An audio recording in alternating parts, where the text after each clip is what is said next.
नमस्कार, स्वागत है आप सभी का आपके अपने YouTube चैनल कृष्णा चंद में। आज हम पढ़ेंगे मध्यकालीन भारत में भारत पर मुस्लिमों द्वारा किए गए आक्रमण के बारे में। तो दोस्तों, पहले हम इसे दो भागों में बांट लेते हैं। पहला अरब आक्रमण द्वारा किए गए आक्रमण और दूसरा है तुर्क आक्रमण। तो अरब आक्रमण में हम पढ़ेंगे मोहम्मद बिन कासिम के बारे में और तुर्क आक्रमण में महमूद गजनवी और मोहम्मद गौरी के द्वारा किए गए आक्रमण के बारे में पढ़ेंगे। तो देखते हैं पहला भारत पर अरब आक्रमण। सर्वप्रथम 711 ईस्वी में अरबों द्वारा उबैदुल्ला के नेतृत्व में एक अभियान सिंध भेजा गया, किंतु यह पराजित हुआ और मारा गया। दूसरा अभियान बुदैल के नेतृत्व में हुआ, लेकिन यह भी असफल रहा। और तीसरा अभियान 712 ईस्वी में मोहम्मद बिन कासिम के नेतृत्व में हुआ। उस समय सिंध के शासक दाहिर थे और मोहम्मद बिन कासिम ने दाहिर को पराजित किया और दाहिर युद्ध करते हुए मारा गया। मोहम्मद बिन कासिम ने 713 ईस्वी में मुल्तान को भी जीत लिया। इसमें से एक प्रश्न बहुत महत्वपूर्ण बनता है कि भारत पर प्रथम मुस्लिम आक्रमणकारी कौन था, तो वह था मोहम्मद बिन कासिम। इसे याद रखिएगा। अब देखते हैं आगे। मोहम्मद बिन कासिम ने भारत पर सबसे पहले जजिया कर लगाया।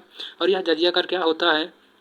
जजिया कर गैर मुसलमानों से लिया जाने वाला एक प्रकार का सुरक्षात्मक कर था और मोहम्मद बिन कासिम ने इससे 5 लोगों को मुक्त रखा था। वो थे, बच्चों से जजिया कर नहीं लिया जाता था और बूढ़ों से, औरतों से, विकलांगों से और ब्राह्मणों से भी जजिया कर नहीं लिया जाता था। अब देखते हैं जजिया कर के बारे में और कुछ महत्वपूर्ण पॉइंट। फिरोज शाह तुगलक ने ब्राह्मणों पर भी जजिया कर लगा दिया। अर्थात फिरोज शाह तुगलक वह पहला शासक है जिसने ब्राह्मणों पर जजिया कर लगाया। यह इम्पोर्टेंट पॉइंट है। अकबर ने 1564 ईस्वी में जजिया कर को समाप्त कर दिया और औरंगजेब ने सन 1679 ईस्वी में पुनः जजिया कर लगा दिया। अंतिम रूप से मोहम्मद शाह रंगीला ने जजिया कर को समाप्त कर दिया। अब देखते हैं अरबों की सिंध विजय के कारण क्या थे और उन्होंने भारत पर आक्रमण क्यों किया था। तो इसका पहला इम्पोर्टेंट कारण है राजनीतिक कारण। वे लोग मुस्लिम राज्य का विस्तार करना चाहते थे। और दूसरा आर्थिक कारण है, क्योंकि भारत पहले से समृद्ध देश था, अतः यहाँ से वे लोग धन प्राप्त करना चाहते थे। और तीसरा कारण है इस्लाम धर्म का प्रचार प्रसार करना चाहते थे। अब देखते हैं भारत पर तुर्क आक्रमण। तुर्क चीन के उत्तर पश्चिमी भाग में निवास करने वाली असभ्य बर्बर जनजाति थी। 962 ईस्वी में अलप्तगीन नामक एक तुर्क सरदार ने गजनी साम्राज्य या यामिनी साम्राज्य की स्थापना की, जिसकी राजधानी गजनी थी। अब देखिए, अलप्तगीन 962 ईस्वी से 977 ईस्वी तक इसकी राजधानी गजनी थी और अलप्तगीन ने 1700 चुने हुए तुर्क अधिकारियों को नियुक्त किया। इनमें से एक सुबुक्तगीन था। अलप्तगीन के बाद सुबुक्तगीन शासक बना और सुबुक्तगीन 977 से 997 ईस्वी तक था। सन इम्पोर्टेंट नहीं है। अब आगे देखते हैं। भारत पर पहला तुर्क आक्रमणकारी सुबुक्तगीन था। यह इम्पोर्टेंट है, इसे याद रखिएगा। इसने 986 ईस्वी में पंजाब के शाही वंश के शासक जयपाल पर आक्रमण किया, उसे पराजित कर दिया। सुबुक्तगीन की मृत्यु के बाद इसके 2 पुत्रों अब्दुल कासिम महमूद और इस्माइल दोनों के मध्य उत्तराधिकार का युद्ध हुआ, जिसमें अब्दुल कासिम महमूद विजयी हुआ और अब्दुल कासिम महमूद गजनवी के नाम से शासक बना। अब देखते हैं महमूद गजनवी 998 ईस्वी से 1030 ईस्वी तक। सुबुक्तगीन की मृत्यु के बाद महमूद गजनवी 998 ईस्वी में गद्दी पर बैठा और इसने 1000 ईस्वी से लेकर 1027 ईस्वी के बीच कुल 17 बार भारत पर आक्रमण किया। महमूद गजनवी ने सर्वप्रथम 1000 ईस्वी में भारत पर आक्रमण किया और पेशावर के कुछ हिस्सों पर विजय प्राप्त करके वापस अपने देश लौट गया। महमूद गजनवी भारत पर शासन करने के उद्देश्य से नहीं आता था। वह भारत आता था और यहाँ से धन लूटकर वापस अपने देश चला जाता था। और परीक्षा में यह प्रश्न अक्सर पूछता है कि महमूद गजनवी ने भारत पर कितनी बार आक्रमण किया। तो महमूद गजनवी ने भारत पर 17 बार आक्रमण किया। इस पॉइंट को आप याद रखिएगा। अब देखते हैं महमूद गजनवी के द्वारा प्रमुख भारतीय अभियान। महमूद गजनवी भारत में कुल 17 बार आक्रमण किए। पहला आक्रमण उसका था 1001 ईस्वी में। उस समय हिंदू शाही राज्य में जयपाल राजा थे। और दूसरा 1005 में मुल्तान में किया। उस समय मुल्तान के शासक अब्दुल फतेह दाऊद थे। 1008 में हिंदू शाही राज्य में, उस समय वहाँ के शासक आनंदपाल थे। और 1012 से 13 में थानेश्वर में, उस समय थानेश्वर के राजा थे राजा राम। और 1018 से 19 ईस्वी में कन्नौज में आक्रमण किया और कन्नौज के शासक उस समय राज्यपाल थे। और 1020 से 21 के बीच में कलिंजर में उसने आक्रमण किया और उस समय कलिंजर के शासक थे विद्याधर। और 16वां आक्रमण उसका सोमनाथ मंदिर पर था 1025 ईस्वी में, और उस समय वहाँ के शासक जो थे वे थे भीम प्रथम।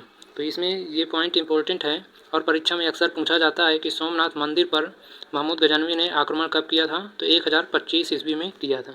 ये कुछ इम्पोर्टेंट महमूद गजनवी के द्वारा भारत पर किए गए आक्रमण थे।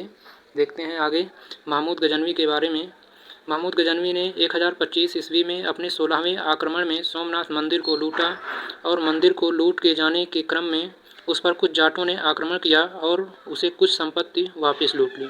महमूद गजनवी ने अपना अंतिम आक्रमण 1027 ईस्वी में जाटों के विरुद्ध किया और 1030 ईस्वी में महमूद गजनी की मौत हो गई।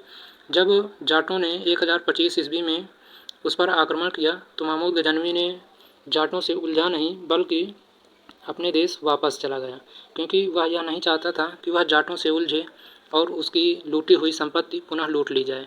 इसलिए वह वापस चला गया और उसने पुनः अपना अंतिम आक्रमण 1027 ईस्वी में जाटों के विरुद्ध किया और फिर 1030 ईस्वी में उसकी मौत हो गई।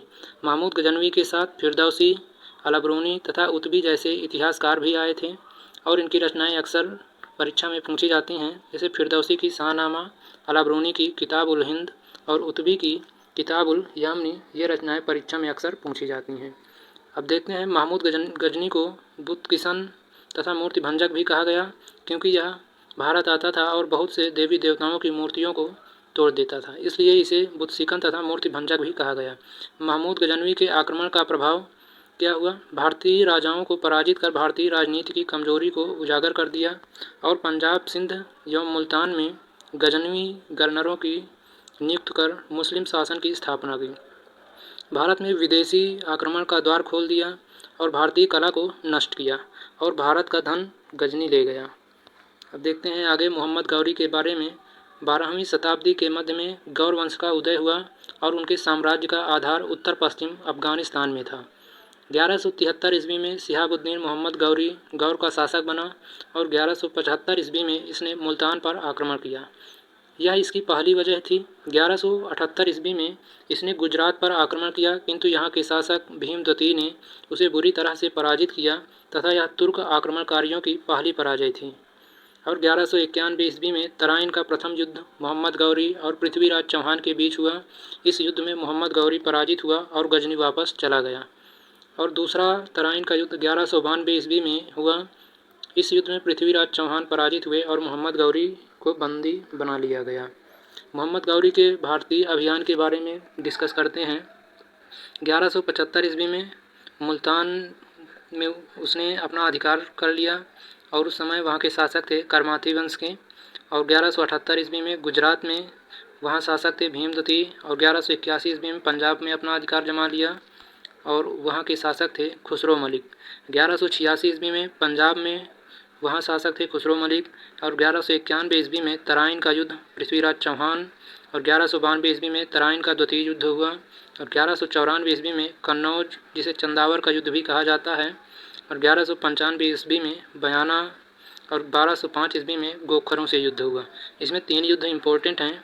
पहला है तराइन का प्रथम युद्ध 1191 ईस्वी में और दूसरा तराइन का द्वितीय युद्ध 1192 ईस्वी में और तीसरा है 1194 ईस्वी में कन्नौज या चंदावर का युद्ध, जो परीक्षा में अक्सर पूछे जाते हैं, इसे याद रखिएगा। 1205 ईस्वी में गौरी ने अपना अंतिम युद्ध पंजाब के खोखर जातियों के विरुद्ध लड़ा। मोहम्मद गौरी के सेनापतियों द्वारा विजित क्षेत्र के बारे में देखते हैं। के 2 गुलाम थे, पहला कुतुबुद्दीन ऐबक और दूसरा था बख्तियार खिलजी। कुतुबुद्दीन ऐबक ने 1196 ईस्वी में अजमेर में विजय प्राप्त किया और उसे अपने कब्जे में कर लिया और 1197 ईस्वी में बदायूं में और 1202 से 3 ईस्वी में बुंदेलखंड में विजय प्राप्त किया और उसे अपने कब्जे पर कर लिया।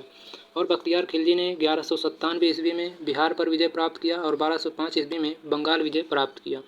1198 ईस्वी में मोहम्मद गौरी के सेनापति बख्तियार खिलजी ने नालंदा विश्वविद्यालय को ध्वस्त कर दिया था। यह प्रश्न बहुत ही इम्पोर्टेंट है और परीक्षा में पूछा जाता है कि नालंदा विश्वविद्यालय को किसने ध्वस्त किया था, तो वह मोहम्मद गौरी के सेनापति बख्तियार खिलजी ने। अब देखते हैं प्रीवियस ईयर प्रश्नों के बारे में। 712 ईस्वी में सिंध पर अरबों के द्वारा सबसे पहले कहाँ आक्रमण किया गया था, तो वह सिंध में दाहिर के समय में आक्रमण किया गया था। और सर्वप्रथम भारत में जजिया कर लगाने का श्रेय सिंध के विजेता मोहम्मद बिन कासिम को दिया जाता है। उसने किस वर्ग को इस कर से पूर्णतः मुक्त रखा? तो वह है ब्राह्मणों को। Option C. सोमनाथ के मंदिर पर 1025 ईस्वी में महमूद गजनवी के आक्रमण के समय गुजरात का शासक कौन था? तो भीमदेव उस समय गुजरात के शासक थे। अगला प्रश्न है, भारत में प्रथम मुस्लिम आक्रमणकारी कौन है? तो वह है मोहम्मद बिन कासिम। और चंदावर का युद्ध 1194 ईस्वी में किसके मध्य लड़ा गया था? तो इसका सही उत्तर है जयचंद और मोहम्मद गौरी के मध्य। अगला प्रश्न है, महमूद गजनवी के भारत पर आक्रमण के समय भारत आए विद्वान अलबरूनी ने किस महत्वपूर्ण ग्रंथ की रचना की? तो इसका सही उत्तर है किताब उल हिंद की। अलबरूनी की रचना है किताब उल हिंद। अगला प्रश्न है, मोहम्मद गौरी विदित प्रदेशों की देखभाल के लिए निम्नलिखित में से किस विश्वसनीय जनरल को छोड़कर गया था? सही उत्तर है इसका ऑप्शन सी कुतुबुद्दीन ऐबक। अगला प्रश्न है, तराइन की पहली लड़ाई 1191 ईस्वी में निम्नलिखित में से किनके बीच हुई थी? तो इसका सही उत्तर हो जाएगा ऑप्शन सी महमूद गजनवी और पृथ्वीराज चौहान के बीच। अगला प्रश्न है, भारत पर प्रथम तुर्क आक्रमण करने वाला कौन था? तो वह था महमूद गजनवी। और अगर अरब आक्रमण के बारे में पूछा जाए तो वह था मोहम्मद बिन कासिम। अगला प्रश्न है, निम्नलिखित में से कौन अपने को बुद्ध सिकन मूर्ति भंजक कहलाता था? वह है महमूद गजनवी, क्योंकि यह भारत आता था और अनेक देवी देवताओं की मूर्तियों को तोड़ देता था, इसलिए इसे बुद्ध सिकन व मूर्ति भंजक कहा जाता है। अगला प्रश्न है, महमूद गजनवी के साथ भारत आने वाले इतिहासकारों में कौन शामिल नहीं है? तो इसमें देखते हैं, ऑप्शन डी तारीख है सुयुक्तगीन का लेखक बैहाकी और शाहनामा का लेखक फिरदौसी, किताब उल हिंद के लेखक अलबरूनी और तारीख यामनी के लेखक उतबी, ये तीनों महमूद गजनवी के साथ ही भारत आए थे। अगला प्रश्न है, महमूद गजनवी का भारत में अंतिम आक्रमण किसके विरुद्ध था? तो वह था जाटों के विरुद्ध 1027 ईस्वी में आक्रमण किया गया था। तो दोस्तों आज की वीडियो में इतना ही, मिलते हैं अगली वीडियो में एक नए टॉपिक के साथ। तो वीडियो में बने रहिएगा और वीडियो अच्छा लगता है तो लाइक कीजिए, सब्सक्राइब कीजिए। जय हिंद।